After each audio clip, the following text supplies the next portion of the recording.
안녕하세요. 주간전망대입니다.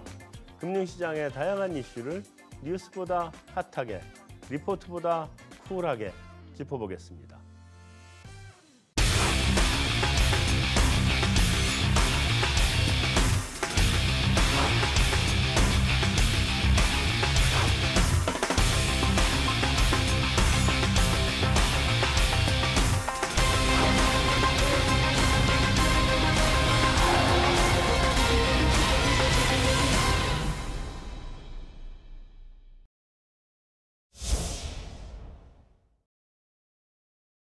안녕하세요. 네, 안녕하세요. 안녕하십니까. 제가 몇 달 만에 뵙는 것 같아요. 지난 파리 대책 나오고 난 다음에 금방 뵀는데 지금 또 이게 아직 10월 2일이 안 됐으니까 2달도 채 안 돼서 다시 뵙는. 네. 근데 지금 사실은 부동산 시장이 요즘 좀 애매해진 것 같습니다. 네, 그렇죠. 네, 그러니까 파리 대책이 약발이 좀 제대로 먹힐려나 하고 생각했더니 뭐 지역에 따라서는 뭐 잠실 주공오다지인가요? 뭐 갑자기 50층 얘기 나오면서 바람도 좀 부는 것 같고 또 재건축 그런 다른 아파트들도 영향이 좀 받는 것 같고 제일 먼저 눈에 띈 건 재건축 이번에 잠실 주공 5단지였던 것 같습니다. 잠실 주공 5단지가 갑자기 그 50층이 허용이 되면서 다른 지역 아파트들도 그럼 우리도 되는 거 아니야? 뭐 이런 분위기. 잠실 5단지는 좀 특별한 사연이 있는 곳이라면서요. 거기가 50층이 나올 수 있는. 예, 제가 담당했으니까 예. 설명을 할게요. 우리 서울시가 2030 도시 기본 계획을 수립하면서 네. 서울의 그 중심지 체계라는 것을 만들었습니다. 네. 그때 뭐 도심, 부도심, 그다음 광역 중심, 지구 중심 네. 이렇게 했고 그 지구 중심 혹은 광역 중심별로 용도 지역과 높이를 또 이렇게 정해놨습니다. 네. 이제 그렇게 봤을 때 지금 잠실 5단지 같은 경우에는 서울시 어떤 공간 그 위계에서 광역 중심지에 해당합니다. 네. 광역 중심지 같은 경우에는 준주거 심지어 상업 지역까지 지정할 수 있고요. 네. 높이 같은 경우에는 상업으로 지정되면 높이 제한이 없고 네. 준주거가 되면 복합에다가 50층까지 혹은 그 이상도 사실 가능합니다. 네. 그래서 지금 잠실 5단지 같은 경우에는 본래 주거 3정입니다만 일부 지역을 당초에 준주거로 올리려고 했던 것을 사실은 서울시 도시기획위원회에서 주민이 제안한 것보다도 준주거 지역을 오히려 더 넓혀줬습니다. 오히려. 네. 그래 된 까닭은 여기는 광역 중심을 적극적으로 만들어야 되겠다. 네. 해가지고 이제 용도 지역을 조금 더 이를테면 그 준지역을 좀 넓혀줬고요. 네. 그 건너편은 사실은 일반 상업 지역이에요. 네. 그래서 일반 상업 지역 바로 건너편에 그냥 주거 3정을 둔다는 것은 완전 밤 되면 이쪽은 밝은 저쪽은 완전히 그야말로 어두워지기 때문에 이 어떤 토지용 체계상 이게 문제가 있기 때문에 우리 도시계획적으로 이제 거기를 더 넓혀줬고요. 네. 그리고 이제 그 공공기여를 이제 하도록 돼 있었는데 공개를 굉장히 많이 하도록 했습니다. 네. 그래서 이게 사실 주민들 조합원들 입장에서 본다면 어느 정도 사실 쉽게 말해서 이게 사업성이 있는지 잘 모르겠어요. 그 정도로 사실 이번에 주민들이 많이 희생을 했던 겁니다. 네.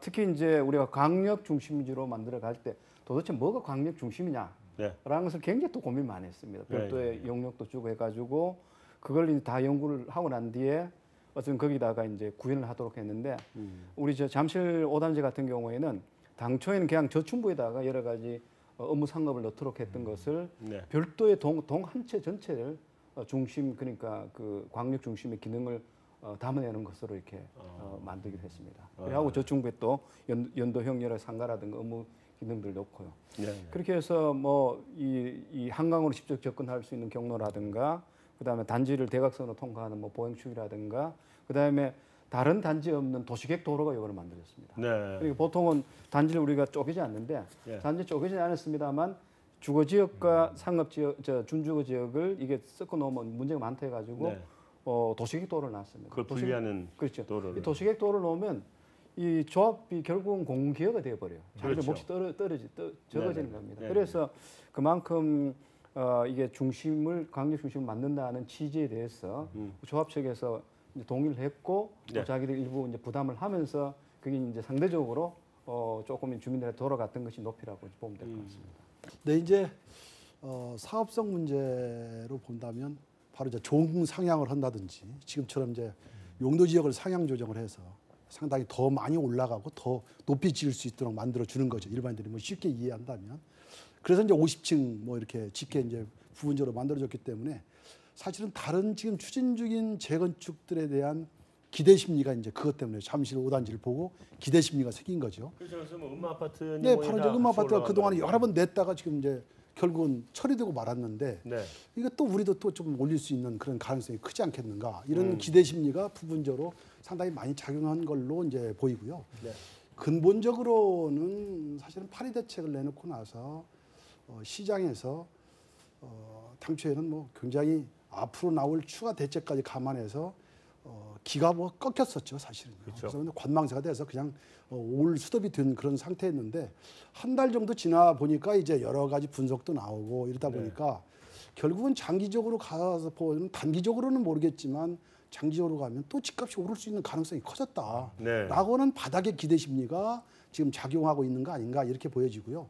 또 하나는 역시 유동성 장세가 지금 뭐 누구도 말리지 못하는 장세로 가고 있거든요. 뭐 이 천조가 넘어가는 이 자금들이 흘러다니는 곳. 그러다 보니까 뭐 원주에서 뭐 점포주택용지 하나 분양을 하는데 10,000대 1씩 가는 이런 상황들. 뭐 지방도시도 뭐 여수나 부산이나 이런 거에서 지금 분양하는 아파트가 뭐 한 군데 분양하면 자금이 한 4,5천억씩 이렇게 몰리는 이런 상황들을 감안해 보면 역시 이제 유동성 이게 가장 큰 문제고 그런 문제를 해결하지 않고 망치로 두더지 잡기식 때려잡아서는 시장을 달래기가 굉장히 어려운 거 아닌가 이런 부분들을 과거에는 이게 정부가 좀 상당히 제한적이었기 때문에 뭐 소수에 있는 사람들 전문가들 이런 사람들만 알게 됐는데 지금 뭐 SNS 때문에 하루에 그냥 바로 퍼져나가는 이런 상황이기 때문에 쉽게 컨트롤을 할 수가 없다. 옛날 방법을 가지고 지금 뭐 세무조사도 마찬가지라고 볼 수 있죠.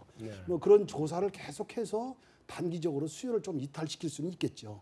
그런데 근본적으로 시장 개선을 하는 효과가 있을까? 이 부분에 대해서는 좀 의문이다 이런 얘기. 근데 그럼 이제 그 장 박사님은 기본적으로 지금 현재 시중의 유동성도 너무 많고 또 정부 대책이 당장은 수요를 억누르지만 그로 인해서 공급이 충분하게 늘지 않기 때문에 미래에는 다시 올라갈 가능성이 있다라는 기대가 시장에 심어져 있다라고 지금 보시는 거잖아요. 네, 그렇습니다. 그러면 지금 하방 쪽으로는 가능성은 상대적으로 적고 물론 올라갈지 못 올라갈지는 모르겠지만 하방 쪽으로 내려보내는 데는 어느 정도 한계가 있어 보인다 이렇게 받아들여도 그렇습니다. 되나요? 뭐 그러니까 뭐 시장이라고 해서 지금 같으면 이 정책을 이기는 시장은 없을 거다 그렇게 보여집니다만 이 정부가 계속해서 투기 억제를 간다고 그러면 시장은 뭐 그 나름대로 그 정책이 순응할 수밖에 없는 구조로 갈 거다. 그런데 그 시장 내부를 들여다보면 그게 진짜 시장이 해소된 건가 이게 그렇게 되지 못할 거다. 그래서 단기적으로는 굉장히 약발이 먹힐 수 있다. 추가 대책이 나오면 이렇게 보이지만 뭐 좀 장기적으로 중장기적으로 본다면 역시 공급이나 이런 문제들이 해결되지 않는 한 그리고 재건축에 대한 어떤 그런 특별한 철학이 나오지 않는 한 이 문제는 계속 뜨거운 감자로 있을 수밖에 없지 않겠나. 재건축 잠실 우리 5단지와 관련해서는 제가 생각하기에는 나름대로 서울시나 혹은 또 단지의 조합 쪽에 있어서의 서로가 다 좀 윈윈하는 느낌을 준다고 볼 수 있습니다.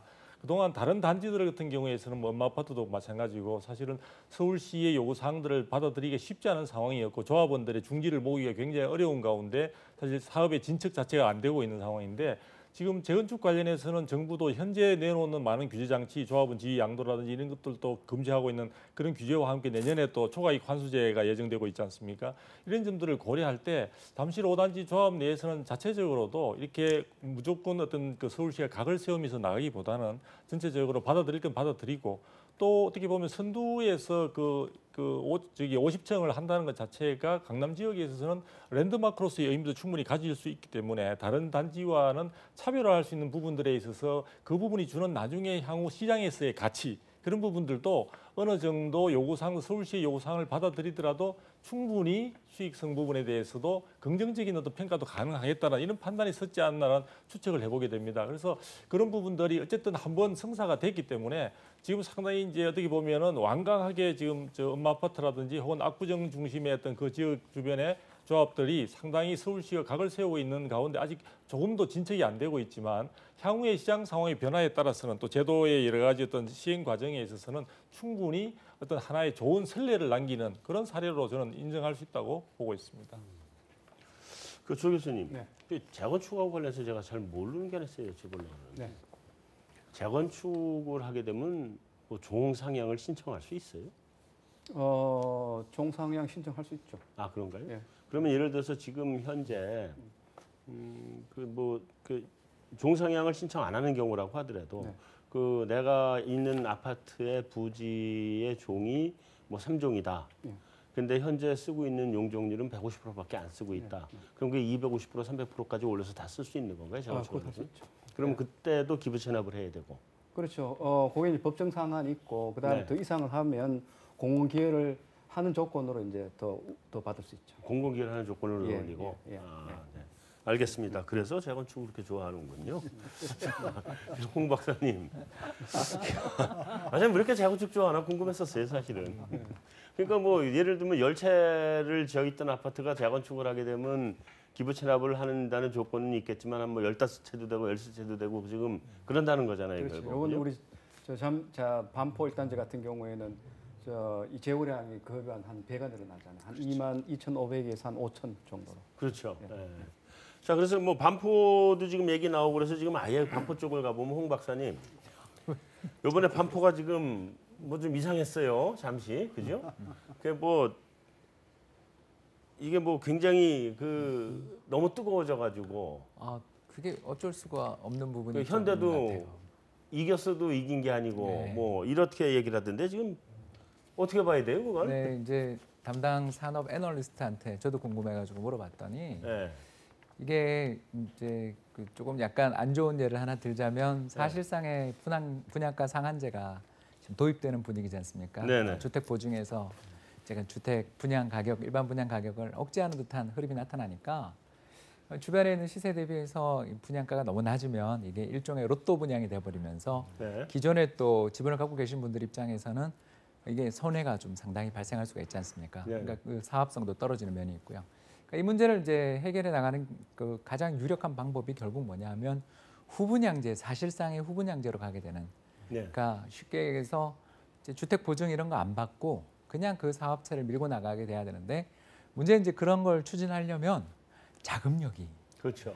이게 돈이 많이 필요합니다. 일단 그래서 먼저 짓고 난 다음에 팔아야 되니까. 그렇습니다. 이번에 2조 원이 넘는 어마어마한 사업비가 책정돼 있는 사업에 실제로 그 도로의 현금이 직접 투입되는 비용이 1조 이상일 거라고 추정을 하더라고요. 근데 네. 우리나라에서 어떤 건설사가 1조 원 이상의 돈을 현금을 가지고서 그 사업을 지금 바로 추진을 한다. 굉장히 어려운 이야기고요. 결국 그건 뭐냐면 대형 4사, 5사, 6사 사이에 경쟁이 치열하게 벌어지게 될 때 이만한 앞으로 벌어지게 될 추가적인 게 아까 교수님이 이야기하신 것처럼 잠실 5단지도 잠실 5단지지만 앞으로 더 기대되는 건 사실 압구정이지 않습니까? 네, 그렇죠. 이게 이제 진정한 의미에서의 뭐 10조 사업이다 이런 이야기까지 나오는 거기에 어떻게 보면 기선을 잡을 수가 있는 거고요. 두 번째 더 나가서 이런 식으로 이렇게 하나의 준거 틀이랄까요? 분위기를 잡아놓으면 이게 현대건설이 그동안 여러 가지 참 어려움들을 겪고 그러면서 많은 이 시장에서 리딩 건설업체로서 입지를 잃어왔던 부분들을 이번에 만회하겠다라고 또 했던 부분도 있고요. 네. 아무튼 저희들이 그 애널리스트나 산업 분석 담당하는 분들한테 여쭤보니까 지금은 손해인 것처럼 보여질지 모르지만 장기적인 이런 특히 이런 이 정도의 사업과 앞으로 강남권에서의 이런 향후 이어질 연이은 사업들의 어떤 이런 성패를 감안한다면 충분히 해볼 만한 게임이 아니었냐 이렇게 평가를 하는 것 같습니다. 그러면 현대건설은 투자 관점에서 접근을 했다. 남기는 남겠죠. 뭐 그러나 남긴 남겠지만 제가 봐서는 이번 공사로 큰 그런 건 얻지 못하겠지만 아마 위상 제고라는 측면에서는 상당한 효과를 이미 거둔 것으로 봐야 되지 않겠는가. 아마 연간 전체 수주액 이상을 아마 이번에 맞습니다. 얻게 된 것이기 때문에 뭐 사업자 입장에서 보다 현대건설 입장에서 보더라도 미친 장사는 아닐 겁니다. 저도 이제 요 단지와 관련해서 이번에 이게 너무나 이제 핫 이슈로서 떠올랐기 때문에 네. 저도 조금 주변을 한번 이제 뭐 조사도 하고 들어본 바도 있는데 어쨌든 현재 사실은 뭐 큰 대형사들이 지금 뭐 택지 개발 등을 통해서 공급할 수 있는 부분이 거의 없는 상황에서 네. 사실은 도심지 내 재건축 사업이라는 것은 수주 실적을 제고하는 데 있어서는 뭐 어떤 분야보다 좀 중요한 분야로 지금 작용을 하고 있고요. 또 공교롭게도 이 반포 1단지 같은 경우에는 이제 공동 시행을 하는 쪽으로, 그러니까 이제 조합과 시공사 공동 시행하는 쪽으로 지금 돼 있는 상태에서 지금 현대로서는 지금 말씀하신 대로 홍 박사님 말씀하신 대로 상당히 상징적인 의미도 대단히 많이 갖고 있었던 것으로 보여집니다. 왜냐하면 대조적인 게 그 현대그룹 하에서 현대자동차 그룹 아래서 사실 현대 이제 그 현대건설도 있지만 현대 우리가 엔지니어링이라고 있는데 현재 엔지니어링 쪽에서 사실은 강남 쪽에 소규모지만 얼마 전에 재건축을 수주를 했습니다. 네. 그 부분은 전혀 뉴스거리도 사실은 크게 주목을 받지 못한 상태로 가는데 이번에 이 경우에는 굉장히 주목을 받았던 이유는 이제 여러 가지 상징적인 부분이 많고요. 우리가 한편에서 이제 현대건설에 이렇게 수주된 것을 상당히 축하도 해줄 만하고 대단한 사업이고 돼서 이제 부러움도 많이 사고 있는데 한편에서는 GS건설 쪽에서는 굉장히 큰 타격을 입은 것으로 알고 있습니다. 네. GS건설에서는 이 단지에 대해서 제가 개인적으로 듣기에는 한 7, 8년 전부터 상당히 관심을 갖고 많은 공을 들여왔고 했는데 어쨌든 최후의 어떤 주민들의 선택을 받는 과정에서 여러 가지 어떤 굉장히 뭐 거의 이전 투구에 가까울 정도의 어떤 그런 상황들이 벌어졌고 그 부분들로 인해서 하여튼 최종적으로 결론은 수주가 되지 못했다는 부분은 한 건설사에게는 굉장히 밝은 미래를 보여주는 하나의 사례였다면 한 건설사로서는 지금 굉장히 치명적인 어떤 상처를 받는 그런 또 현장이 아니었나 생각이 듭니다. 건설사 입장에서는 뭐 충분히 이해가 갑니다. 그래. 네. 뭐 예컨대 지금 SOC 사업의 정부 예산이 50% 정도 잘려서 네. 앞으로 나올 그런 SOC 공사가 별로 없다. 건설회사 큰 건설회사 입장에서는 낭패가 아닐 수 없고, 그리고 주택 시장이 장기적으로 이렇게 화랑세를 계속 보일 거다라고 하는 데 대해서도 굉장히 뭐 모두가 다 우리가 의문시하고 있는 그런 부분들이고, 그러다 보면 유일하게 남아 있는 것이 이제 재건축밖에 없다. 그 부분은 네. 이 반포 같은 경우들도 지금 한 2,500가구 정도 이상은 조합원들을 이렇게 가지고 있기 때문에 네. 그렇다면 뭐 일반 분양 나가는 것만 잘 소화하면 얼마든지 땅 짓고 헤엄치기로 갈 수 있는 그런 부분들이 있죠. 지금 뭐 홍 박사님이 굉장히 이게 실질적인 계산해서 말씀하셨는지 모르지만 공사비만 해도 뭐 2조 한 3천억 정도 됩니다. 그게 엄청난 거 되는 거죠. 그러면 이제 그런 어마어마한 자금들을 동원해서 이제 수주할 수밖에 없는 건설사의 구조들은 우리가 이해를 하지만 대한민국의 집값은 큰 건설회사가 다 올려놓는 거 아닌가. 네. 그런 입장에서 우리가 좀 반성을 해야 된다는 생각이 먼저 들고, 정부도 그런 입장에서 좀 뭔가 강한 시그널을 줘야 된다 이렇게 보여집니다. 네. 물론 시장이 가격이 올라가니까 분양가가 올라가고 또 주변에 있는 재건축이 올라가고 해서 시속 게임을 계속 벌이면서 지금까지 강남이 여기까지 온 건 사실이거든요. 네. 그런데 거기에서 이 대형 건설회사들, 특히 우리나라의 간판급인 건설회사들이 거기에 뛰쳐들어가서 평당 분양가 이번에 지금 5,100만 원을 보장을 한 겁니다. 네. 그럼 이미 강남은 5천만 원대가 지금 된 겁니다, 이제.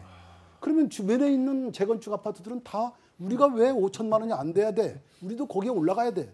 이제 다 나올 수밖에 없는 구조를 또 가지고 있습니다. 네. 과거에 2천만 원일 때도 2천만 원에서 3천만 원 올라갈 때도 역시 대형 건설회사들의 재건축에 의해서 올라갔습니다. 네. 그게 97년도에 외환위기 왔다가 거품 꺼지면서 다시 올라갈 때 지금 뭐 서울 시내에 상당히 많은 부분의 재건축을 수주해서 지금 했던 그 유명 건설회사가 바로 어떻게 보면 시장 아파트 값을 다 올린 꼴이 됐거든요. 네. 그런데 이번에 좀 또 그런 상황이 또 똑같이 왔습니다.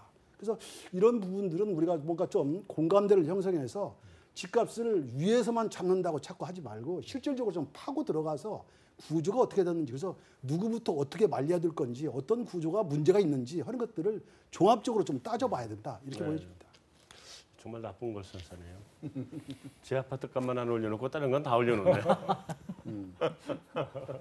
근데 잠실 5단지 결국은 잠실 5단지하고 이번에 반포 여기 이런 것들이 결국은 그 기존의 다른 재건축가 가능한 아파트들의 눈높이를 엄청 높여놓은 거 아니에요. 그렇죠.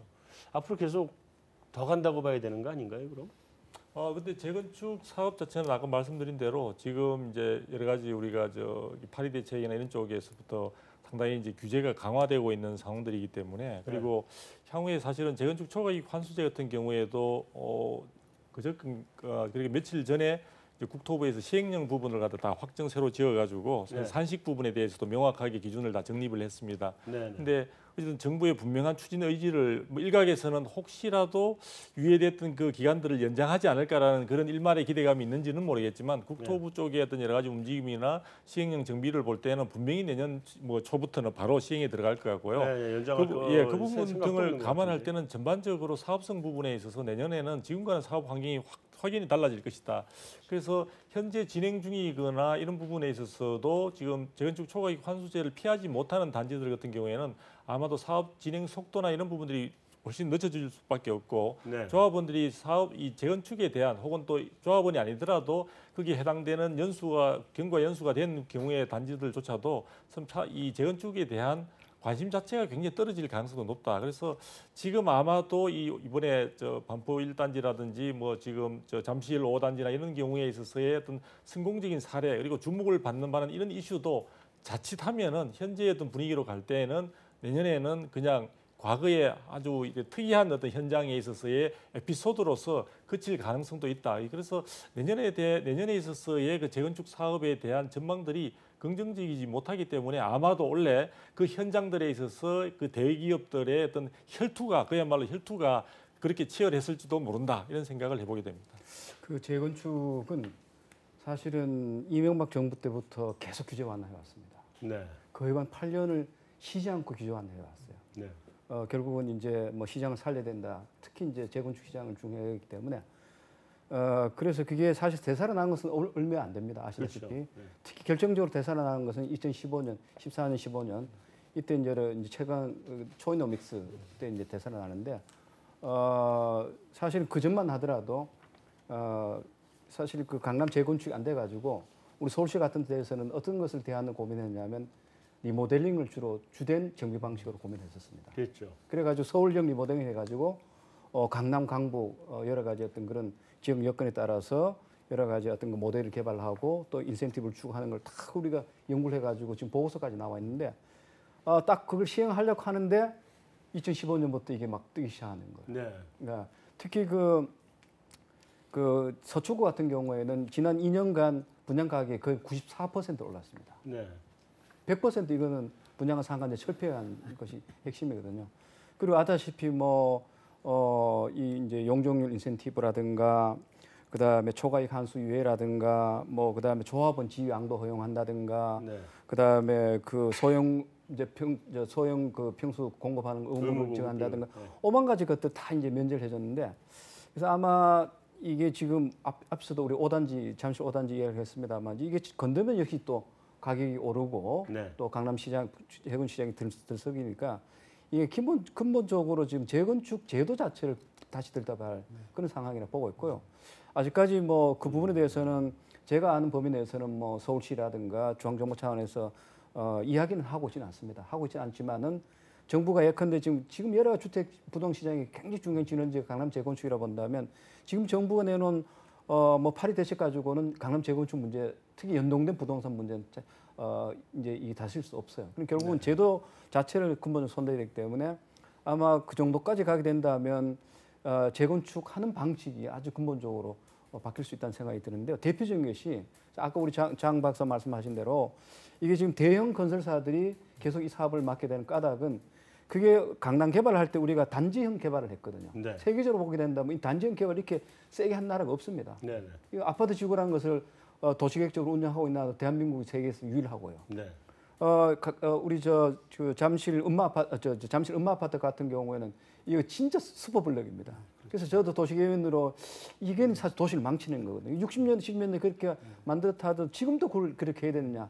만약 지금도 그 슈퍼블럭을 우리가 유지하게 된다면 그게 앞으로 50년을 가게 됩니다. 네. 도시가 완전히 그런 형태로 굳어지기 때문에 우리가 음마 아파트 같은 경우에도 잘라가지고 도시계획도로를 논했는데 엄청 반대를 했습니다. 특히 이 사업성 때문에 그래서 이제 그렇다고 해서 그 단지만 우리가 이런 걸 요구할 수 없었기 때문에 네. 했었는데 지금같이 이를테면 기존의 슈퍼블럭을 재정비를 하거나 재건축하게 되면 역시 더 대형 건설사들이 달라붙을 수밖에 없어요. 그래서 네. 이런 것들이 되게 재건축 같은 그런 방식의 문제이기 때문에 아마 이 부분을 정부 차원에서는 아마 다시 근본적으로 생각하지 않을까라는 그런 생각을 저는 하고 있습니다. 하여튼 재건축에 대한 어떤 근본적인 철학도 좀 정리를 해야 되고요. 네. 이게 그렇지 않으면 이게 이렇게 형식적으로 겁질적으로 껍데기적인 것만 가지고 재건축을 어떻게 다루기는 굉장히 힘들어진 이제 그 한계성을 넘어갔다고 봐야 될 것 같습니다.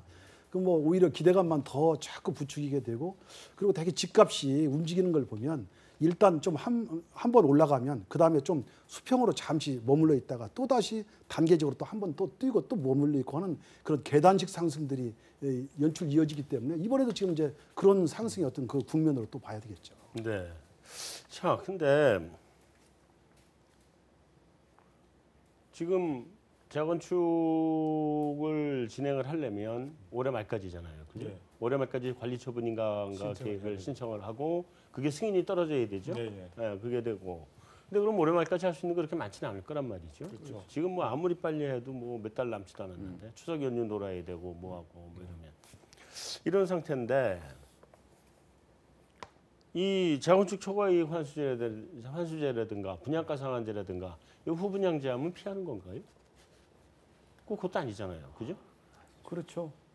지금 후분양제를 뭐 이미 우리나라 대형 건설사들이 그 방법을 써왔죠. 이를테면 우리 한남동에 있는 더힐 네. 같은 경우가 네. 분양하지 않고 그냥 임대 줬다가 나중에 분양하는 식이 그게 이제 일종의 후분양제인데 네.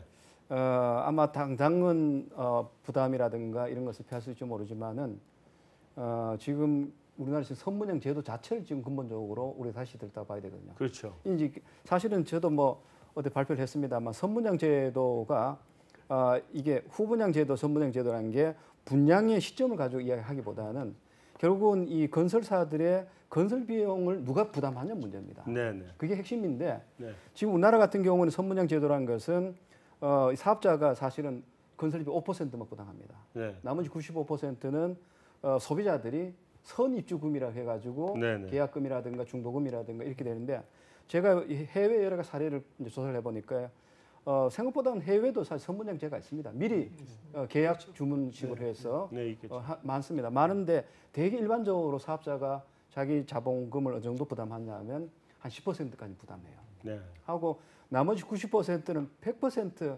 그야말로 그 사업 계획안을 가지고 은행에서 그야말로 PF를 일으켜요. 네. 그러니까 그만큼 사업자가 이 사업에 어떤 건강성이 있으면 은행에서 돈을 빌려주는 거예요. 그런데 네. 이 문제를 이제 우리가 그런 식으로 하면 좋겠다고 이야기를 하면 우리나라 금융제도 자체가 워낙 이제 소비자 금융 중심이다 보니까 공급자한테 별로 혜택이 안 된다는 거예요. 그래서 저희가 이런 제안을 했습니다. 지금 현재 그 우리가 소비자 입장에서 본다면 중도금을 60%를 부담하잖아요. 네. 입주금에. 우리가 이제 그 돈을 사업자가 건설사가 빌리도록 해주자는 겁니다. 건설사가 결국 누가 빌려도 빌리는 거니까. 그렇죠. 그러면 이제 결국은 건설사가 이제 부담을 하게 되면 건설사가 훨씬 더 신중하게 그 사업을 할 거다고 보는 거죠. 그렇지 않다면 제가 어느 세미나에서는 그런 제안을 했습니다. 우리가 돈을 빌려가지고 오히려 사업자한테 빌려주자. 빌려주는 만큼 그 이자분에 대해서는 오히려 분양 가격을 낮춰내는 혹은 부담금을 낮춰내는 이런 것을 하면 되는데 워낙에 여러 가지 방안이 있음에도 불구하고 지금 거기에 대해서 누구도 고양이 목에 방울을 달라고 하지 않아요. 네. 그러니까 그렇게 된다면은 실질적으로 가계부채 부분에 대해서도 상당히 그 위험성을 줄일 수 있는 저는 네, 긍정적인 그렇죠. 방안이라고 보고요.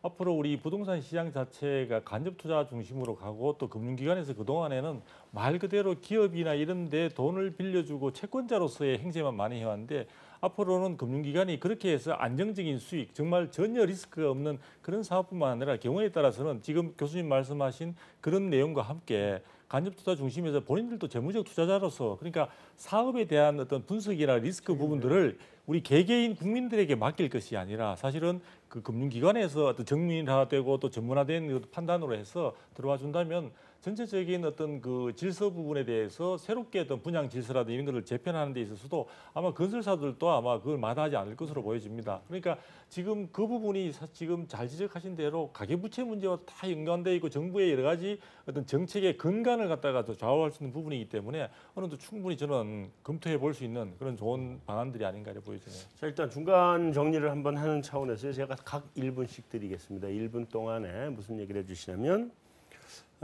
국토부에서도 그러고 뭐 일부 일각에서도 그러고 지금 부동산 시장이 잡혔다. 그래서 상승세가 꺾일 거다. 이런 전망들이 나오고 있는 반면에 또 다른 한쪽에서는 이거는 잡힌 게 아니다. 이건 그냥 잠시 주춤거리고 옆으로 눈치 보고 있는 건데 이러다가 좀 있다가 좀만 있다가 정부에서 나오는 대책이 충분하지 않다라고 판단하는 순간 다시 찢어질 거다. 뭐 이런 양쪽에 그러니까 시장과 정부 간의 기세 싸움에서 정부가 이긴다고 정부는 주장을 하는 거고 일부는 시장을 정부가 못 이길 거다 이렇게 주장을 하는데 거기에 대해서 어떻게 생각들 하시는지 각 딱 1분씩만 시간을 드리겠습니다. 홍 박사님부터. 네, 저는 일시 주춤했다가 또 오르는 쪽으로 보고 있는 쪽에 속해 있고요. 네. 그렇게 보는 이유는 두 가지입니다. 일단 첫 번째는 우리나라 경제는 수출로 돌아가는 경제인데 네. 수출이 잘 되고 있어요. 경기가 좋죠. 네. 경기가 일단 좋을 때는 경제 전체에 금리를 꼭 안 낮추더라도 유동성이 흐르게 돼 있거든요. 왜냐하면 기업들의 상장사들의 기업의 영업이익이 올해 185조래요. 네. 그러니까 어마어마한 돈을 벌어들이고 있다는 걸 다르게 이야기하면 인센티브도 좀 많이 줄 거고 네. 또 법인세도 많이 날 거고 투자도 많이 하게 됩니다. 네. 두 번째 또 더 문제는 아까 그 투 박사님도 잘 이야기하시고 교수님도 잘 이야기하셨던 것처럼 근본적으로 올해가 끝나고 나면 이게 재건축이 되겠냐에 대한 걱정들을 하고 있는데 네. 이 자본주의 사회에서 희소한 건 비싸거든요. 그렇죠. 예, 그러니까 누구나 살고 싶어하는 최적의 주거 조건을 가지고 있는 지역이 우리나라에 그렇게 많지 않은데 그 지역에 가장 부자들이 사는 건 당연한데 그 부자들이 사는 곳에 가장 낡은 아파트만 있는 거죠. 그러니까 새 아파트의 공급 자체가 희소하다면 네. 거기에 대해서 프리미엄이 붙고 그게 최근에 있는 이 청약 시장의 과열 문제가 네. 저는 향후에 집값 상승의 에너지를 보여주는 지표가 아닌가 이렇게 보고 있습니다. 알겠습니다. 네. 장 박사님. 아마 단기적으로는 지금 이제 가을 지하철까지 이제 같이 지금 가세한 걸로 보여지는데요. 네. 아마 정부가 추가 대책을 내놓지 않을 수가 없는 그런 사항들이고 이런 걸 감안하면 뭐 연내에 시장은 오르는 것이 한계에 닥칠 거다 이렇게 보여집니다. 네. 뭐 추가 대책까지 감안해서요. 네. 그러나 이제 그게 아까도 얘기를 드렸지만 정말 시장이 안정된 거냐? 그건 아니다. 이제 그렇게 보는 거예요. 중단기는 역시 이제 어떻게 대책이 나올 거냐에 따라서 또 참 달라질 수는 있겠지만 지금 이런 상황을 감안해 보면 단기는 약세 그리고 중장기 지나가면 또 다시 고개를 들 수 있는 소지는 얼마든지 있다. 저는 이제 그렇게 보여집니다. 네. 조 교수님. 뭐 저는 조만간 다시 가격이 오르고 거래도 좀 늘린다고 봅니다만 그 상태가 길게는 못 간다 봅니다. 왜냐하면 시장을 보는 이제 정부의 관점이 네. 지금 뭐 지난 한 뭐 두 번의 정권에 거쳐서 형성된 어떤 시장의 이 여러 가지 수요라는 것은 이게 정부가 인위적으로 사실은 정책을 완화해 가지고 네. 부추긴 수요들이 대부분이거든요. 네. 유동성이 풀려난 것도 사실은 이제 저금리 정책 같은 그렇죠. 것을 통해서 많이 풀려났고 네. 재건축 가격이 오른 것도 예컨대 이제 분양가 상한제 같은 거 철폐함으로써 생겼고 청약 시장이 뜨거운 것은 청약에 대한 수요가 있기 때문에 그런 것이 아니라 네. 청약 1순위자를 너무 많이 풀어놨습니다. 우리나라 국민 중 4명 중에 한 사람이 1순위자예요. 네. 그래서 이제 그 이른바 가수요고 정책이 예컨대 파리 대책이 이제 도입되면서 거래가 절벽이 이루어졌다면 그건 비정상이라고 봅니다.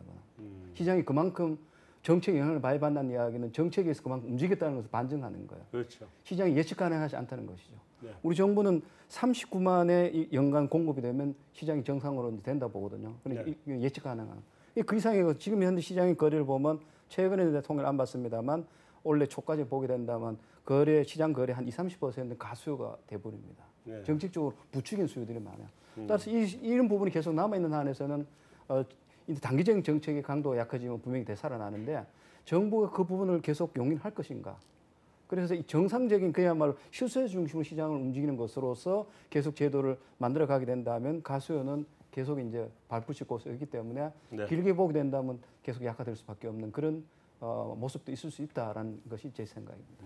네. 알겠습니다. 뭐 저 같은 경우에는 일단 파리 대책이 나왔고 파리 대책이 사실은 뭐 과거에 우리 참여정부 시절과 많이 비교하긴 하지만 이번에는 한꺼번에 많은 내용을 담은 종합 대책이다 이런 식으로 이제 볼 수가 있고요. 거기에 강도 높은 내용들이 다 담겨져 있기 때문에 그 충격이 대단히 컸던 것 같습니다. 그래서 일단 그 충격에서 약 한 2달 정도 가까운 시간이 지나면서 최근에 여러 가지 반등 움직임이라고 하는 부분들은 그런 충격에서 일시 이제 벗어나는 그런 부분들을 보여주고 있는 것이기 때문에 그것이 정부가 생각했던 하락의 기조는 아니지만 일단 반등하는 부분에 대해서 기분 나쁠지 몰라도 저는 어떤 대책의 효과라기보다는 대책의 충격에서 조금 벗어나고 있는 그런 모습이고요. 그런데 지금 잘 보시면 아시겠지만 파리 대책의 많은 내용들이 일시에 바로 다 시행에 들어간 것이 아니라 상당 부분은 입법 사항도 있고 또 바로 정부가 여러 가지 추가적인 조치를 통해서 가능한 것도 있고 그때 8월 3일부터 적시에 들어간 것도 있고 여러 가지 사항이 있다 보니까 파리 대책의 본격적인 효과가 사실은 다 시장에 지금 효력을 미치고 있다 이렇게 보기는 힘들거든요. 네. 그런 부분들이 진행되는 과정에 있기 때문에 그런 부분들이 앞으로 진행되는 과정에서 그 여러 가지 상황에 따라서 시장은 반응할 것으로 보여지고요. 앞으로 또 추가 대책까지도 있는 상황이다 보니까 전반적으로는 저는 시장이 어느 정도 충격에서는 벗어나고 있다고 하더라도 또 하락세까지는 안 간다 하더라도 향후에 상승 가능성을 기대하기는 대단히 어렵지 않느냐. 그래서 당분간 제가 볼 때는 모든 양도세 해제까지 포함한 모든 것들이 마무리되는 내년 4월 정도까지는 중간에 약간의 등락의 변동은 있을지언정 전반적으로 시장을 관망하는 움직임이 더 다수를 차지하는 그런 시장이 아마 지루한 그런 관망세가 이어지는 그런 상황으로 저는 전망을 하고 있습니다. 네, 잘 알겠습니다. 다음에 그러면 우리가 이제 청약 시장으로 한번 좀 넘어가 보면 청약 경쟁률이 왜 이래요 요즘? 미친 것 같아요. 그 아까 제가 말씀드렸다시피 네. 2015년에 이제 청약 제도를 이제 손질하면서 네. 쉽게 말해서 이제 거래 활성화라든가 청약 시장 활성화를 위해서 1순위 자격자를 상당히 완화를 했고요. 또 만능 무슨 통장인가 하는 것도 만들어졌죠. 종합 이 통장들 만들었고 네. 1순위 자격에 대해서 이를테면 옛날 같으면 세대 주야 때문에 1순위 자격을 줬는데 네. 세대 구성하는 때도 줬고 네. 연령도 낮췄고 네. 그다음에 이제 청약을 하고 난 뒤에 1년을 기다렸던 것을 6개월로 줄이고 뭐 이런 여러 가지 완화를 해주면서 그 자리에서 1순위 자격자가 70% 늘었습니다. 그러면서 계속 이제 1순위 자격자가 계속 이제 더 이제 추가적으로 늘게 되면서 현재는 국민 한 1,400만 명 정도 됩니다. 네. 근데 국민 4명 중에 1명이 지금 1순위 자격자였기 때문에 특히 이제 특히 분양을 할 때도 추첨제를 많이 썼죠. 네. 이를테면 이 가점제보다는 이제 추첨제 쓰다 보니까 이 1순위 자격자는 많고 또 이 추첨제를 하다 보니까 했다 그러면 이게 경쟁이 뭐 몇백 대 몇만 대가 될 수밖에 없는 그런 상황이었고 지금 특히 강남 재건축 시장의 경쟁률이 청약 경쟁이 높은 까닭도 네. 이게 부동 시장이 뭐 전반적으로 다 이제 경쟁이 높거나 그렇지는 않고요. 네. 이제 부동은 특히 몫이 좋은 곳에 이제 몰리기 때문에 1순위 자격자는 많지. 목 좋은 자리가 대개는 우리 서울 지역이다 보니까 네. 했다 그러면 이 경쟁률이 막 천정부지로 치솟는 이런 현상이 생기는 거죠. 그렇기 때문에 현재와 같은 그 1순위 자격자가 한 1,300, 400만 명 있는 상태에서는 저는 아무리 정부가 뭐 가점제를 뭐 강화한다 하더라도 저는 특히 강남 재건축 같은 데는 이 강남 뭐 이런 그 주택 시장에서는 그 청약 경쟁률이 계속 높을 것으로 저는 예상을 하고 있습니다. 저는 지금 이제 사실은 우리가 박근혜 정부 마지막에 그 11.3 대책 작년이죠. 네, 11.3 대책 등을 통해서 1순위 자격에 대해서는 상당히 제약을 가했습니다. 가했음에도 불구하고 이번 파리 대책에 이르기까지 이제 6.19 대출을 거쳐 쭉 오면서 여러 가지 청약 자격 부분들을 분명히 강화를 했는데 그 모든 자격들의 강화된 내용의 본격적인 시행이 사실은 이달 20일부터 시행이 들어가 있는 상황입니다. 네. 그러다 보니까 이제 그런 부분들이 있고 거기에는 당연히 이제 가점제를 예를 들어 85제곱미터 이하의 경우에는 이제 100%까지 민간 택지의 경우에도 확대 적용한다든지 이렇게 하는 우리가 지금 말하는 시장에 있어서의 많은 규제 청약의 본격적인 규제가 이제 이달 20일부터 들어갔는데요. 지금 아마 청약 경쟁률이 높았던 부분들은 그 이전에 했던 상황들인 것 같고요. 그런데 저는 이제 앞으로 그러면 이렇게 제도가 많이 바뀌었으니까 그러면 앞으로는 청약 경쟁률의 굉장히 높은 부분들이 사라질 것인가?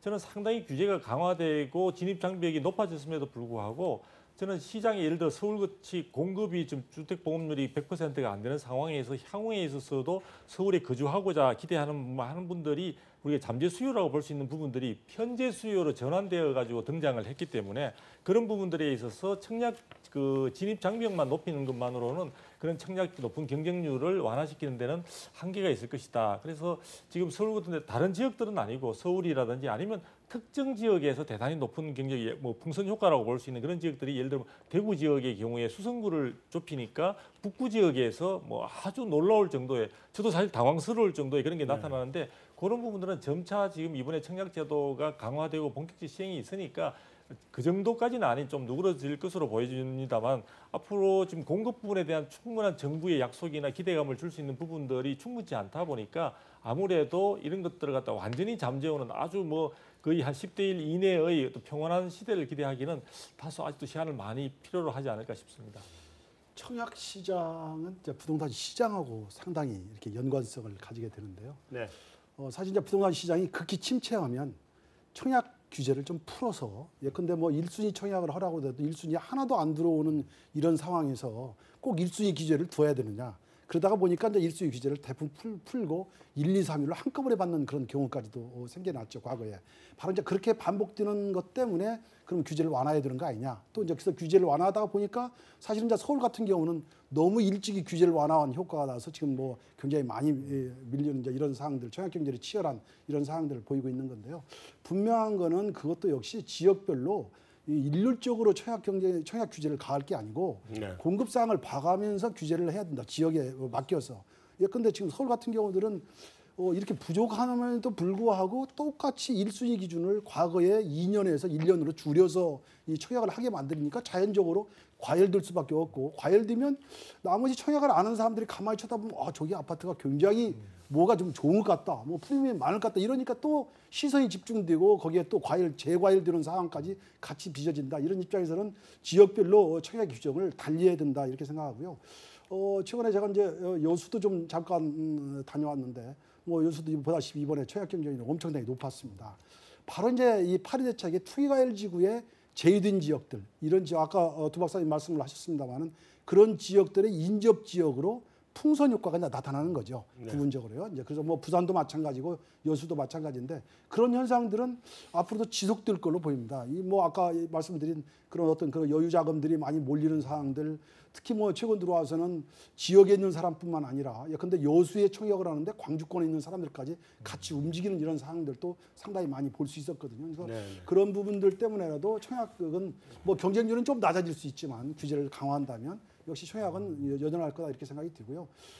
정책적으로라도 충분히 그 청약은 다시 한번 생각해서 지역별 현황에 맞게끔 묶어주는 게 좋겠다, 이런 생각이 듭니다. 청약 조정 제도가 그런 뜻이잖아요. 네. 그런 뜻을 이미 하고 있는 것이지. 하고 있는 그럼에도 불구하고 청약 경쟁이 높죠. 근데 사실은 청약에 참여하는 것이 정말 내가 집을 사야 되겠다라는 그런 사람도 있지만서도 굉장히 많은 또 청약 1순위 자격자들이 청약에 참여한 동기가 전매권 분양권 전매.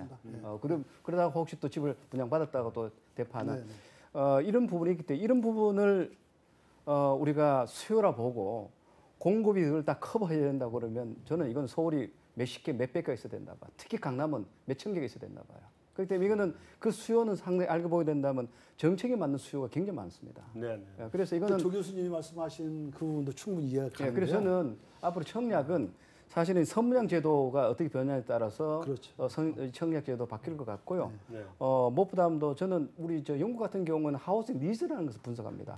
그리고 주택 소유라는 것을 판단해 가지고 그 소유의 정도에 가지고 이제 여러 주택 공급하는 이런 제도들을 옛날에 운영했었는데, 우리나라에서는 그게 이제 가점제라는 것을 운영하고 있지만 가점제라는 것이 생각보다는 이게 지표가 집을 필요한 정도를 판정하는 이 지표가 굉장히 엉성해요. 그렇죠. 그래서 이걸 훨씬 더 정교하게 다듬어 가지고 정말 가점제 제도를 좀 더 정교하게 다듬어 확대해서 실세 중심으로 청약이 되고 거래가 될 수 있도록 한다면 저는 이 청약 경쟁 문제는 많이 좀 해소가 될 수 있을 것 같아요. 근데 이제 일방적으로 이제 넘어가시죠. 요것만 얘기할 수가 없어서 넘어가시죠. 제대로 넘어가고. 홍 박사님, 지금 이제 계속 세 분 제도에 관해서 얘기를 해주셨는데 제도의 관점이 아니라 시장에 참가하고 있는 그 마이크로 플레이어들의 관점에서 보면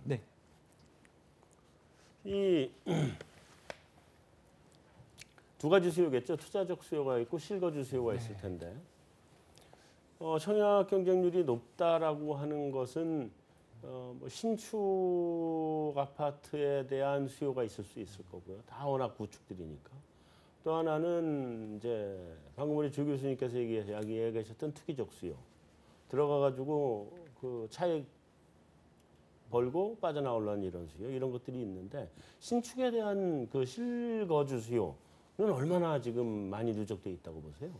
일단 이제 지역별로 다 다르더라고요. 네. 조사를 한번 다 해봤는데, 다르겠죠. 예, 서울도 다 다르더라고요. 네. 그래서 그냥 간단하게만 숫자 잠깐 몇 가지만 말씀드리면 지어진 지 20년이 지난 집들이 강남, 서초, 양구에 차지하는 비중이 80%가 넘어요. 네.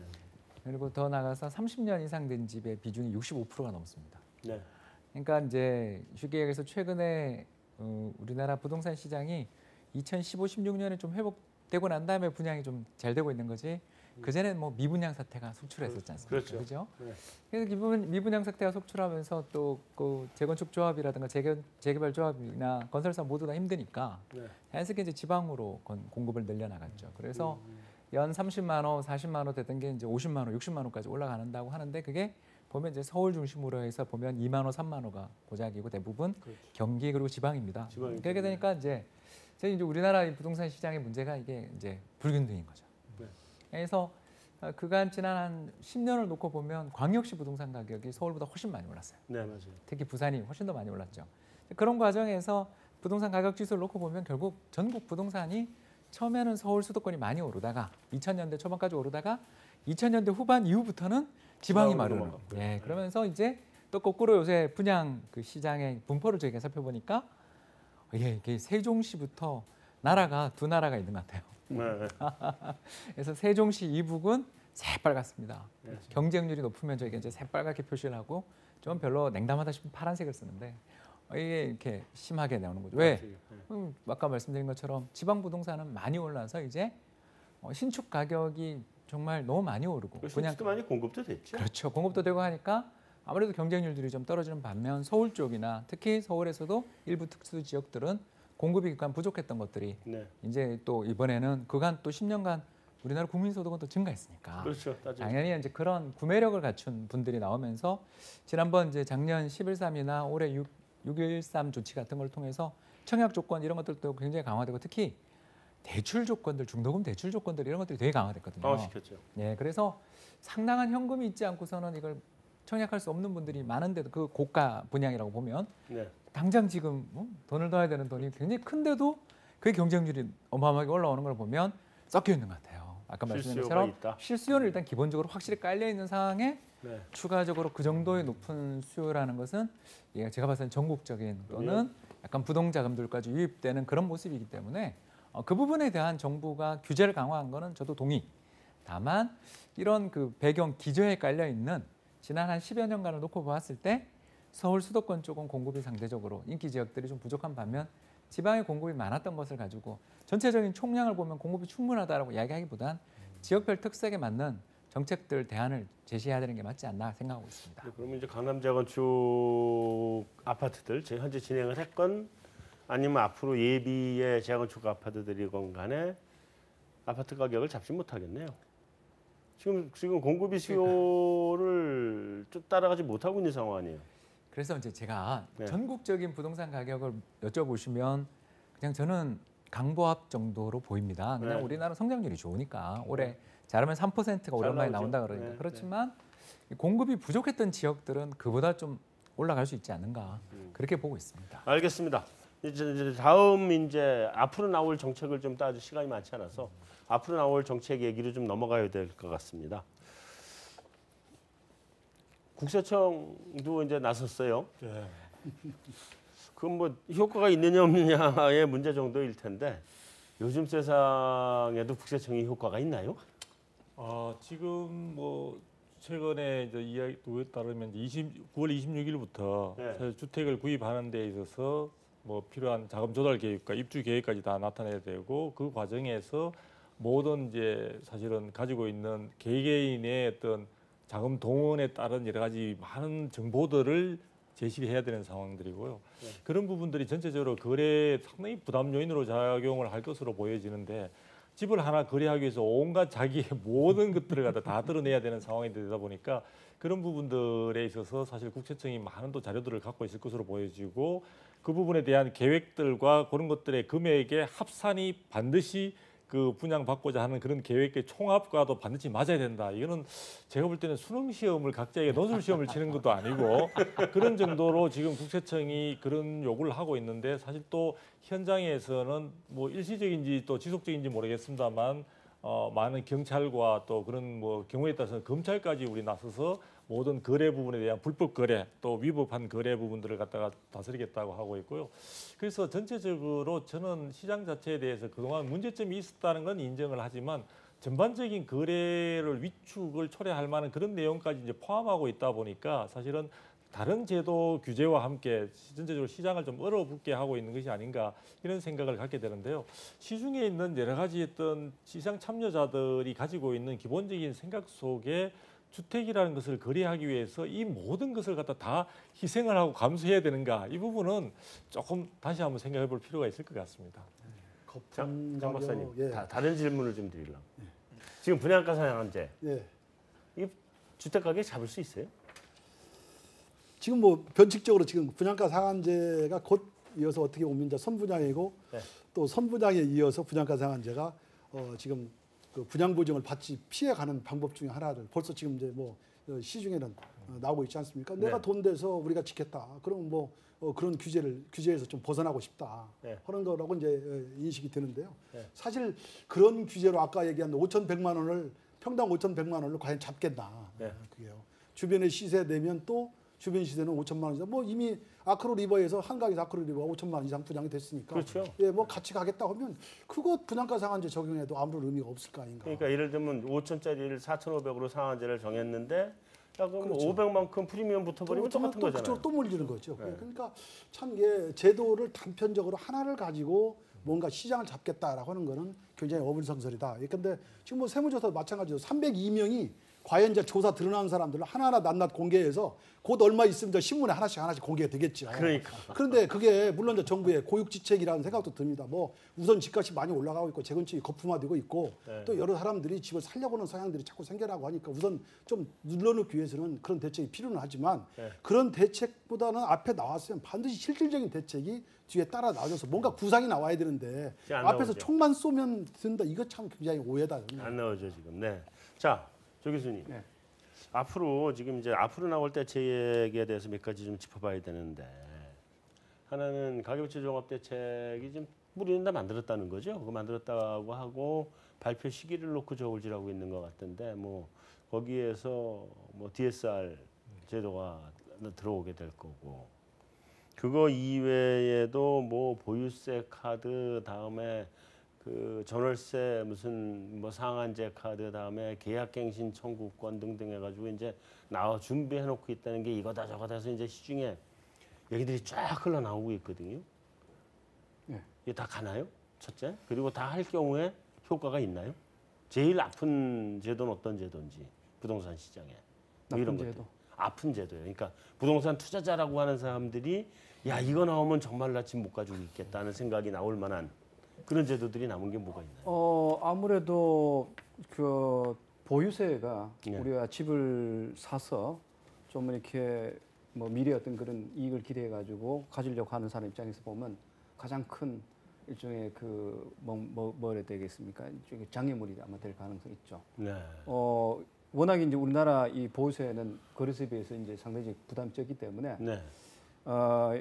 정부가 지금 그걸 카드를 지금 당장 안 내놓은 까닭은 대통령도 이야기했습니다만 사실 이게 부동산을 잡기 위해서 보유세를 강화시키는 건 아니에요. 그렇죠. 전반적인 어떤 세제 정상화 측면에서 다른 세제와 어떤 그런 여러 가지 조율 속에서 나와야 되기 때문에 그 부분을 충분히 검토하고 난 뒤에 이제 내놓겠다는 정도의 이제 입장을 보여주는 것 같아요. 네. 그래서 그렇게 해서 나온 결과는 어떤 건가라는 거 보면 아마 참여정부 때 나왔던 보유세에 비해서는 세율이라든가 세 부담 자체를 조금 더 높이지 않는 정도로 해서 네. 대신 이제 보유세는 일반화시키는 그러니까 누구나 다 이제 보유세에 대해서 네. 부담을 갖도록 하는 그러다면 아마 그게 이제 또 연차적으로 계속 이제 그 세 부담이 높아지는 세율이 높아지는 네. 그러다면 아마 집을 갖는다는 건 상당히 이제 힘들어질 가능성이 있죠. 그리고 거기다가 지금 양도세 중과까지도 이제 함께 지금 따라가게 된다면 네. 그런 것들이 집을 사는 사람 입장에서 본다면 가장 큰 나는 부담이 되지 않을까 하는 부담이 생각입니다. 된다. 예, 예. 근데 그러면 이게 이제 다른 제도보다는 사실은 뭐 보유세가 지금 사실 제일 추미애 관심사인 것 같은데 현재 우리가 보유세에 누진제가 적용이 되고 있나요? 지금 되고 있죠. 예. 현재도 누진제가 되고 되고 있고 있습니다. 예. 앞으로도 누진제는 계속 갈 거고. 예. 근데 그럼 보유세가 들어오면 현재 우리나라 보유세하고 거래세를 보유세율이 지금 낮죠. 그러니까 보유세와 거래세를 합친 거를 다른 나라들하고 비교해 보면 맞습니다. 조금 낮잖아요, 사실은. 그렇게 크게 차이는 안 나는 거예요. OECD 국가들의 비교를 한 우리 국회 연구 자료를 보면 네. 우리나라가 아주 낮은 나라에 속합니다. 보유세하고 거래세를 합쳐서 합산해서 부동산 관련세가? 세제 부담 자체가 네. 세액 부담 자체가 아주 좀 낮은 낮다? 나라에 속해요. 네. 그렇다 보니까 우리 정부가 부동산 세제를 가지고 부동산 시장을 규율하는 것이 상당히 힘들어요. 대표적인 것이 바로 중공공 임대주택이라고 민간이 갖고 있는 민간 임대주택인데 그걸 공공적으로 이렇게 했는데 임대를 놓으면 그걸 세제 혜택을 주겠다. 세제 혜택을 안 받는 게 더 편한데 안 받는 게 더 경제적 이익이니까. 그래서 이게 세제 혜택이라는 것이 이게 뭔가 정책적인 어떤 윤책이 될 수 없는 이런 것이 많아요. 그런 것이 바로 우리나라 전반적으로 이 부동산 세 부담이 생각보다는 없다는 것, 낮다는 것을 의미합니다. 그렇다면 지금 정부가 아직 꺼내놓지 않고 주머니 속에서 만지작거리고 있는 카드들 중에 시장에 충격을 줄 만한 카드들이 충분히 많이 있다고 평가를 해야 되겠네요. 예, 저는 많다고 보고 있습니다. 예, 아마 훨씬 더 실수요 중심으로 여러 가지 어떤 청약 제도라든가 대출 제도라든가 이런 것을 계속 정교하게 저는 만들어갈 것으로 예상을 하고 있습니다. 두 박사님. 예.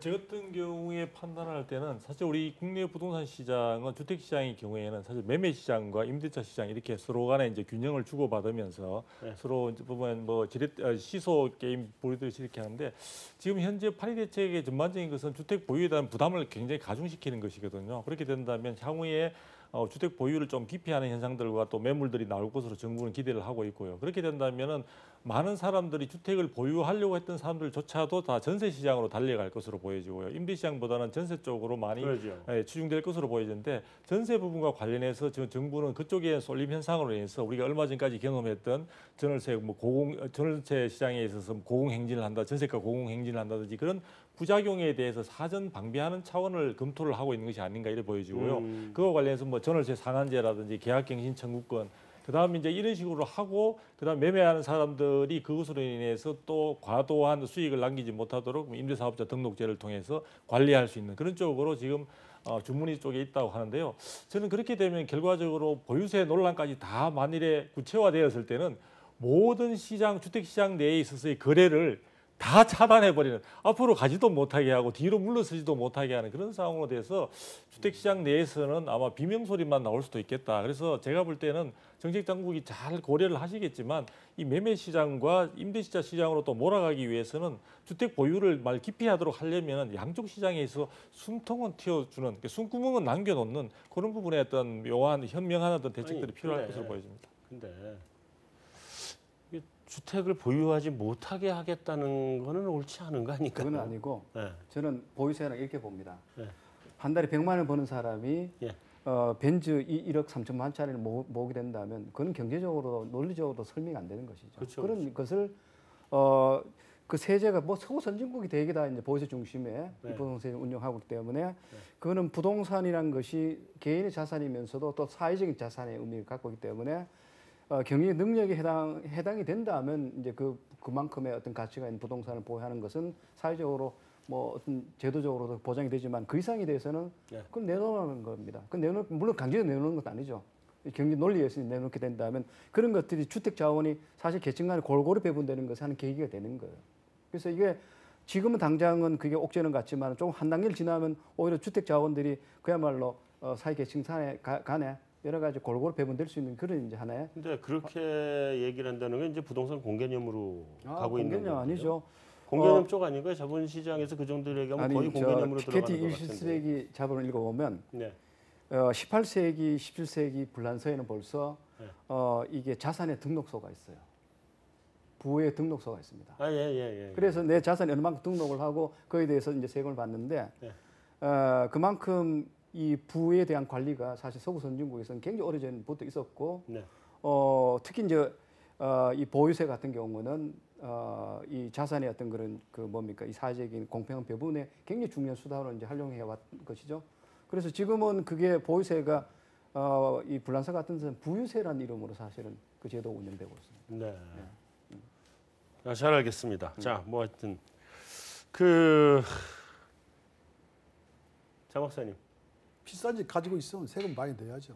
그러니까 제가 이제 다른 것 좀 여쭤보려고 이번엔 또 마지막으로 마지막 질문입니다. 일단 실수요자는 어떻게 대응해야 되고 다주택자는 어떻게 대응을 해야 되나? 굉장히 어려운 문제인데요. 그러니까 실수요자는 아무거나 앞을 사고. 봐야 이게 이게 얘기가 되는데요. 앞이 네. 뭐 안 보이는데 뭐 사실 지금 일반적으로 보기에 이제 그러지 않겠습니까? 뭐 어쨌든 정부가 이제 칼을 빼들은 그런 상황들이죠. 네. 이 칼 앞에 시장이 아무리 서서히 퍼른다고 하지만 칼 앞에 시장이 죽을 수밖에 없는 그런 구조를 가지고 있고 네. 다만 이제 아까 두 박사님 말씀하셨지만 우리가 이게 투기꾼, 가수요 이거를 어디까지 볼 건가? 뭐 네. 실제적으로 아까 홍 박사님 뭐 수치를 얘기했지만 지금 낡은 주택이 대부분이거든요. 우리 가지고 있는 사는 주택이 녹물 나오는 집들도 많고 사실 제가 한 통계를 보니까 2025년 그러니까 앞으로 8년입니다. 8년 뒤면 30년 이상 된 주택이 350만 가구 정도 된다고 하더라고요. 그러면 이건 뭐 노후주택 쓰나미입니다 지금. 네. 예? 그게. 다 그래서 그런 부분들을 우리가 충분히 좀 감안해서 그런 수요가 바로 교체 수요로 나타날 수 있다는 거죠. 그렇죠. 집을 바꿔야 되겠다 지금. 네. 난 지금 소득 버는 거 하고 지금 내 집하고는 좀 안 맞다. 나 좀 집 달리 가겠다. 네. 하는 수요들조차도 길을 막는 거는 그건 안 된다. 그래서 그런 그 가수요라고는 개념을 좀 더 철저히 좀 정리를 하는 게 필요하겠다고.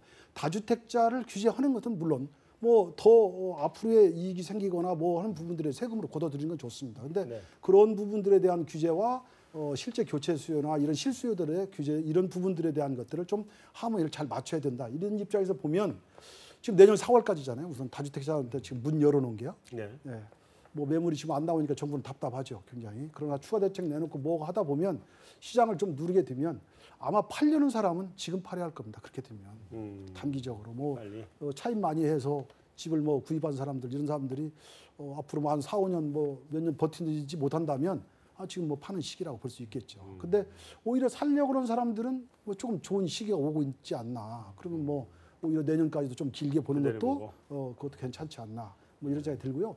그것 저것 다 뭐 실수요자 입장에서 보면요. 집 한 채 구하려고 하는 사람 입장에서 보면 지금이나 나중이나 다 똑같습니다. 지금 뭐 그 상황에서 네. 우선 좀 분양주택 쪽으로 돈 한꺼번에 많이 들어가지 않는 분양주택으로 좀 바라보고 정말 조그마한 주택 뭐 예를 들어서 뭐 아주 소형도 좋습니다. 옛날 우리는 단칸방에서 시작했습니다. 근데 그렇죠. 뭐 네. 지금 그런 말 드리면 통용되진 않겠지만 정말 임대주택 다시 좀 시작하고 뉴스테이에 가서 좀 살고 그리고 작은 축적 뒤면 또 분양주택 소형 살고 이렇게 해서 좀 천천히 우리도 참 소비자들도 천천히 좀 생각했으면 좋겠고요.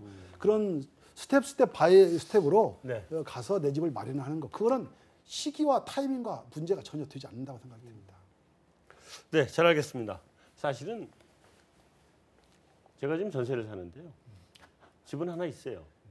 근데 제가 집이 한 2개 정도가 지금 필요해요. 근데 다주택자 준다 소리 들을까 봐 하나를 못 사고 있어요. 저 집 하나는 저희 부모님 모시고 있거든요. 제 집에는. 그러니까 저는 전세 살고 있으니까 저도 이제 집을 하나 사서 썼으면 그런 좋겠는데 경우들이 많죠. 하나 사서 썼으면 좋겠어요.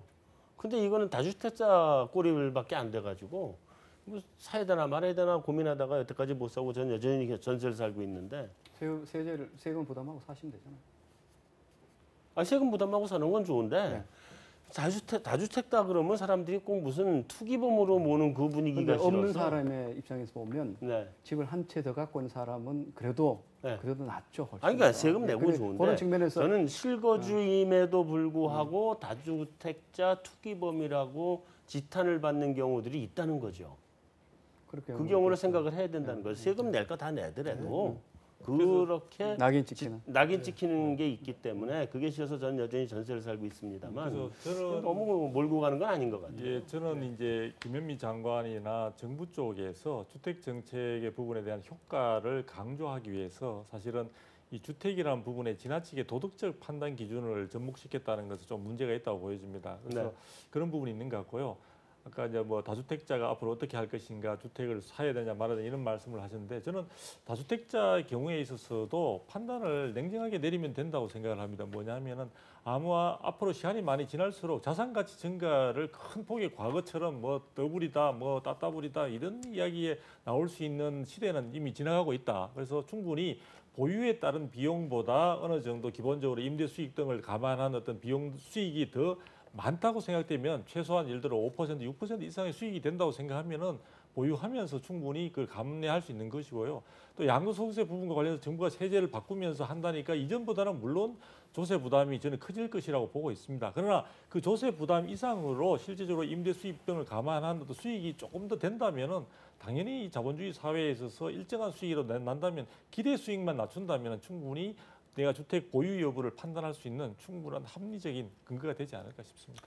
네, 잘 알겠습니다. 네, 지금 뭐 시중에 돈은 넘쳐나고 경기는 좋아진다 그러고 근데 아파트에 대해서는 그렇게 각종 규제로 꽉꽉 눌러놓고 이러다 보니까 돈이 무슨 원주의 상가용 주택 토지 분양하는데 뭐 만대 1이요? 뭐 이렇게 몰려들고 오피스텔로도 밀려가고 이 풍선 효과들이 지금 나타나고 있는 것 같아요. 그래서 지금 부동산 가격을 잡는다고 하는 것은 경기 여건이나 이런 것들을 감안해서 볼 때는 그렇게 쉽지 않은 일인 것 같기도 하고 그럼에도 불구하고 지금 우리나라도 전 세계적으로 부동산 가격이 너무 많이 오른 나라 중에 하나이기 때문에 정부도 저렇게 고육지책으로 이거를 억지로 잡으려고 하는 점도 이해가 가고 그래서 제 생각에는 뭐 이건 제 생각입니다만 정부가 단기적으로는 이렇게 정책적인 방법으로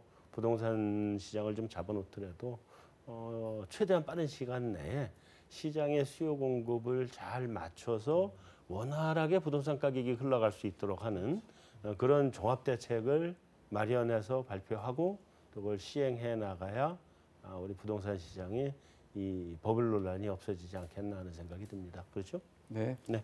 자, 여기까지로 우리 메인 토크는 마무리하고 외신 인사이드로 넘어가겠습니다.